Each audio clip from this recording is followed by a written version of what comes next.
right, guys, that was pretty legit. That's probably the most I've lifted with this thing. I did a little calculation on my calculator, and I come up with about 360 pounds, 1,360. That's actually 360 pounds over the suggested limit for this stand behind dingo. So, all right, I'm just gonna say I'm impressed because that's a lot of weight. It's a small machine. Now, I was, you know, it was pretty much close to tipping point. You wouldn't want to go much higher than I did. But I have like 16 block here, and they're about 80 pounds a piece. And so it comes up to 1,360. So that's a win in my book. And, you know, you could just see the power that this thing has and, you know, how much it really can lift. It's quite a lot, really. All right, y'all, before we get into the details, I kind of want to talk about some things first. One, this thing digs like a skid steer, and I'm not even kidding. I've done trenching with both, and boy, let me tell you, it's so nice. It's so smooth. That trench I dug there for a friend of mine, that thing was just full of rocks, and I was digging at 3 feet plus, 40 inches sometimes, and it just ate it up. So first good thing about this thing, I can't stop praising it enough. The second thing is just obviously the size. You know, this pool, when I do pools, it's a lot of times, 9 times out of 10, there's always confined space, and I don't have a lot of room, and I always have little access. And just like this scenario right here, you know, although I did come in from the side, but you can't get that with a skid steer without dumping rock over everything.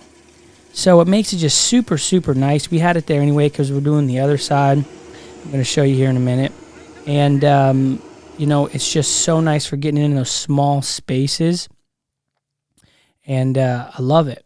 And so we're here at another project, just getting rock. The thing just digs right in and gets that rock. I actually did bog it down a couple times, but, you know, here's what it is. But you could just see how tight we are right there. That's, I think, 12 feet. So it's too tight for the skid steer, but, I mean, that thing just goes right in, and it just turns on a dime. And the torque on the thing is just incredible, and I love it. And it's quick. You know, the only thing really is it's really twitchy, so you got to get used to that, and that's just kind of a Kubota deal in general, but is what it is. Last thing I'm going to tell you before we get into the stuff is these chains that I built. I already got 2 more for the back, and it's a great way to haul, so I just put 4 boomers. It's ready to go. All right, y'all, I'm going to go through some things I do and don't like while I'm filling it up. Figure it'd be a good time to show you. First thing I do like is where the diesel fuel is. So there's a little sign in here, diesel fuel. Pull it, little clip, lever there. So that's super handy. This thing's very accessible. Hydraulics, batteries right there, diesel. Makes it really nice. This whole reservoir is the diesel tank. I love that. Absolutely love it. Got the air intake over there, I believe is the air intake. So that's super cool. Actually, the air intake is down there, or the cooler. No, that's actually the hydraulic pump. So it's up there, which I guess gets a lot of air with the airflow. So far, I have no problems overheating. All right, so I'm not exactly sure, but I believe it's a 5-gallon tank. It lasts quite a long time. I haven't ran it out of fuel just quite yet. But on to the video. So another thing I don't really like, but it's kind of like, you know, what do you do, is the clamps that lock in the bucket and the forks. They are kind of loose. These ones right now, they're tight because I got the weight on the forks, but all they do, you know, you've seen it previously, or I've got a clip I'll show you.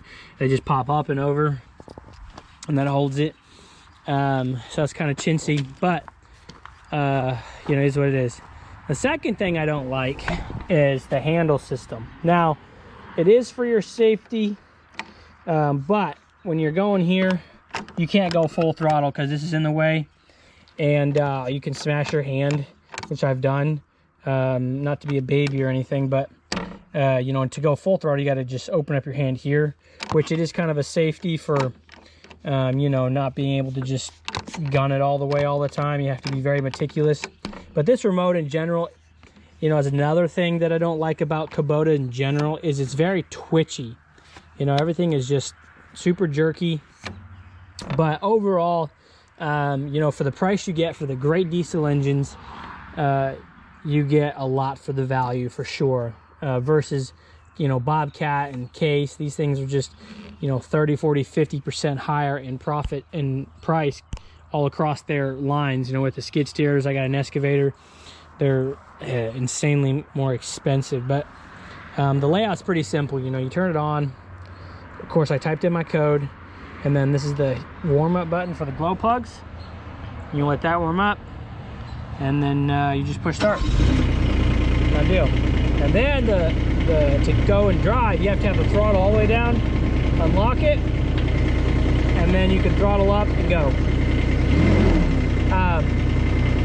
And you can push stop. I turn it off because you'll run the battery down, which I've done before. Now, for the most part, it requires you to put weight on the back, but sometimes, as you can see, I was going up the hill over there, it'll let you drive it without putting weight, which is nice because you get in situations like that. If I have to be on it, then I can't get up that hill. Now, it will do it like going up this trailer, it slides. I got to put some metal grids in here. And, but all I have to do is just put my foot lightly on here and it engages. And that thing I really love about it, because, you know, getting into situations where you'll be tipping it and getting into a situation, it's super handy. So overall, I think is pretty much all I can think of at the moment as far as details of this, you know, Kubota ride behind, stand behind. Is overall very well built and very efficient, very powerful for what it is. You know, I have bogged it down a couple of times the other day running gravel. I was pushing it pretty hard, had some dirt inside, and I was pushing it pretty hard. So but other than that, it's super handy, loading things up with the forks and all that. I really love it. All right, you all, that concludes the video of the review of the Dingo ride behind Kubota SCL 1000. Let me know what you think in the comments below. Any questions? Overall, I love this ride. It's worth the money, worth the 50 grand I paid. Believe it or not, it'll replace at least 2 employees over time because of the work it can do. So that's part of it.